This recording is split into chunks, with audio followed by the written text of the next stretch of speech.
Well, that's what 4 weeks after they're born, you can kill them.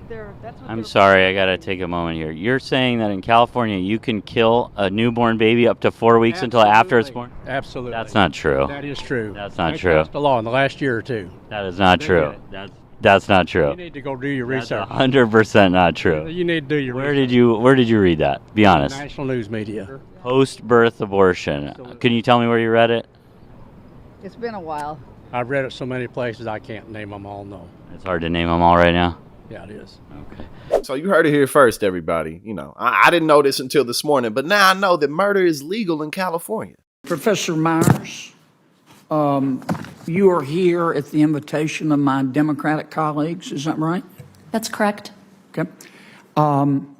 In his opening statement, my good friend Senator Whitehouse said, I want to quote, reproductive justice is economic justice, close quote. Do you agree with that?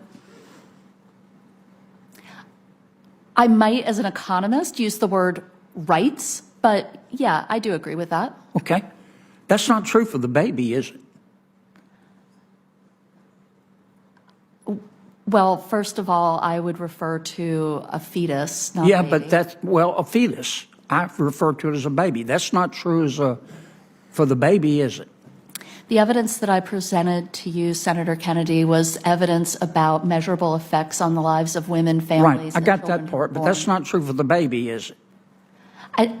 I'm sorry, I don't really understand. Well, it's the not question. true. Let me be clear. Let me I'm back sorry. up. As an economist, I measure effects using data. I'm not here to talk about ethics, assignment of personhood. That's not my Well, but you role. said you agreed with the chairman's statement that reproductive justice is economic justice. There is no economic justice for the baby because the baby's dead, right? And then she'd pull the head out, the crushed skull out, right? Mm-hmm. Senator Kennedy, your time has expired here. Well, you and gave Senator the Stabenow is others waiting. plenty of time, Mr. Chairman. Just letting you know, your time's expired. You have Okay. other senators waiting. Well, I was waiting when you were letting others. I'm sorry you don't want to hear about what happens. No, I don't think anybody in else an is actual going- I don't think abortion, anybody but else I is going thought that over. was what we were here to talk about.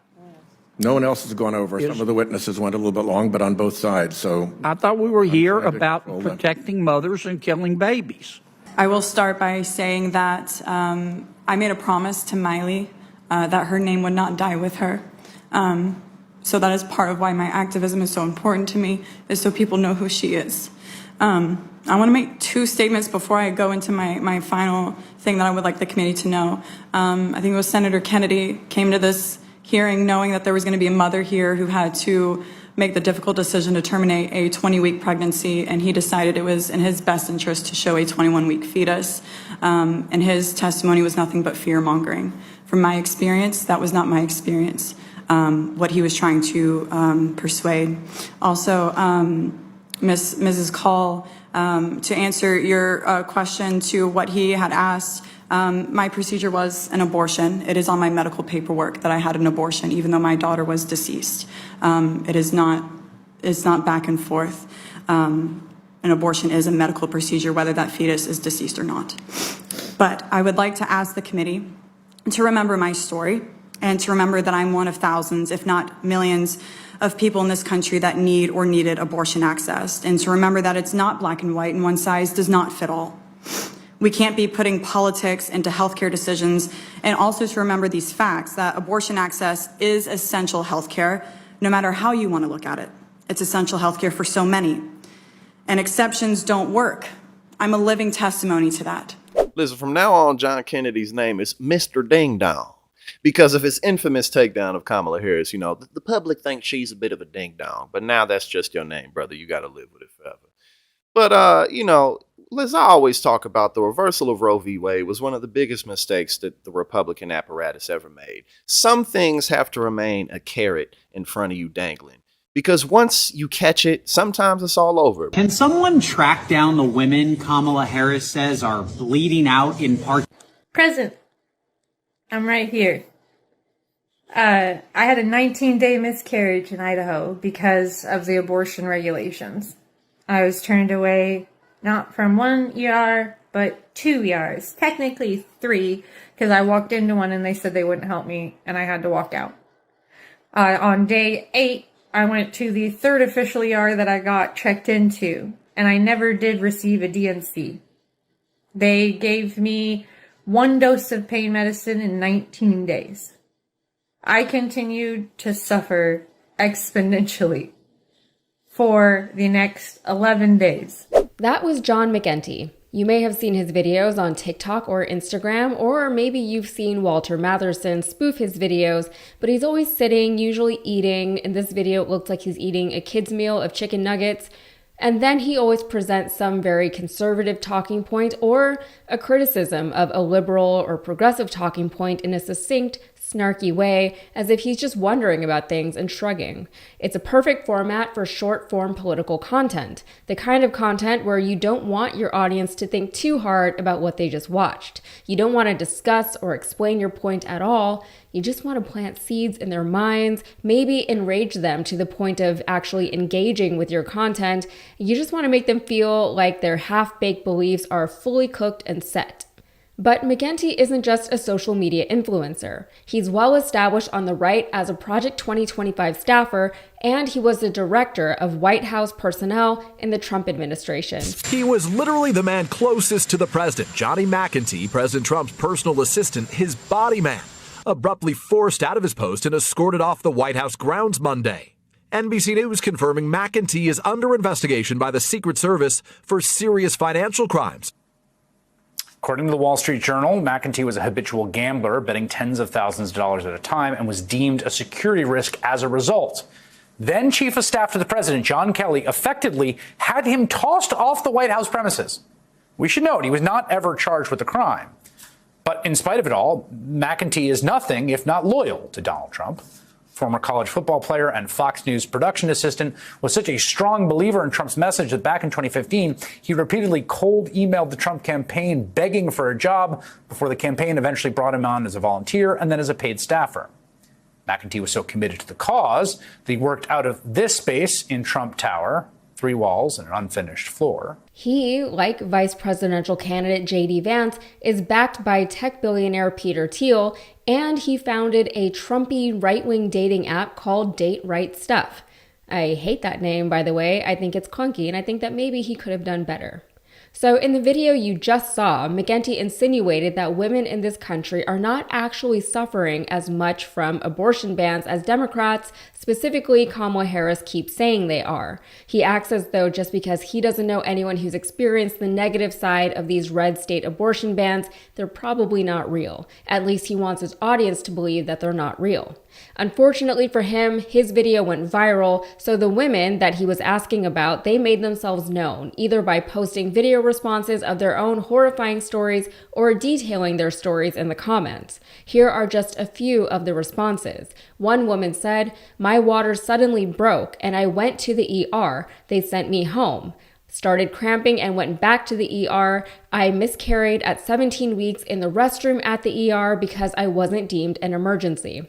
So it doesn't sound like she was trying to kill her baby. Another woman said, "I was told when I had a possible ectopic pregnancy that I would have to wait until it made me septic to get the surgery to save my life." That is solid medical advice right there. Wait until you're nearly dead and then we'll do our best to reverse course. And one more, "Had a cyst burst inside my uterus while pregnant, causing a miscarriage. The on-call doc said it's best to wait a week to see if it comes out naturally. Now I can have 0 children because my uterus is gone."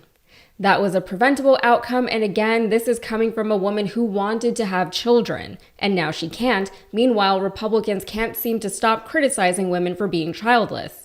And personally, I don't have a story because I will be 36 years old this October. I'm getting married a few weeks later in November, and I'm too scared to get pregnant in this big, stupid state. Because as healthy as I think I am, and as much as I've never wanted to abort a baby, you just have no idea what will happen once you get pregnant. You can only plan ahead so much, and every woman knows that, or they should know that. Before I wrap this video, I want to speak very quickly about McEntee's word choice in the video. As I alluded to just now, I live in a red state. I live in Texas. So when he started off with, can someone track down the women? My first thought went to what my state's Attorney General, Ken Paxton, is trying to do to women here in Texas. If you haven't put it together yet, he wants to track women. Specifically, he wants to violate our rights further to medical privacy by accessing the medical records of women who travel out of state to receive reproductive care. And here in Texas, traveling for hundreds of miles out of the regressive deep south just to get to a state that will actually take care of pregnant women is the only hope some women have of either having a healthy pregnancy or accessing life-saving abortive care. The doctors here in Texas can't help even if they wanted to. If they did and got caught, they can lose their license to practice medicine and they could be facing a lifetime prison sentence. Paxton is suing the Biden administration for the right to sidestep rules protecting medical privacy where it pertains to Texas women seeking abortions in other states where it is legal. For the Republicans, they constantly insist that their stances on abortion and women's reproductive health are a matter of states' rights and not a matter of religious, dogmatic zealotry, and certainly not a means of controlling and suppressing half of the population. When the Republican state leaders start worrying about what's going on in other states, that seems to be going a little bit beyond states' rights. It seems incongruent with their primary argument, but Paxton claims that the federal rule protecting medical privacy is actually the federal government interfering in the state government's ability to prosecute criminal behavior, even though the so-called criminal behavior of protecting one's own life would be happening out of state, therefore out of the state's jurisdiction. Now, just to be clear, he wants permission to violate HIPAA on political grounds. He wants to claim that he's acting on behalf of criminality, but it's only a crime because he called it a crime. In response to the lawsuit, the Department of Health and Human Services released a statement saying, the Biden-Harris administration remains committed to protecting reproductive health privacy and ensuring that no woman's medical records are used against her, her doctor, or her loved one simply because she got the lawful reproductive care she needed.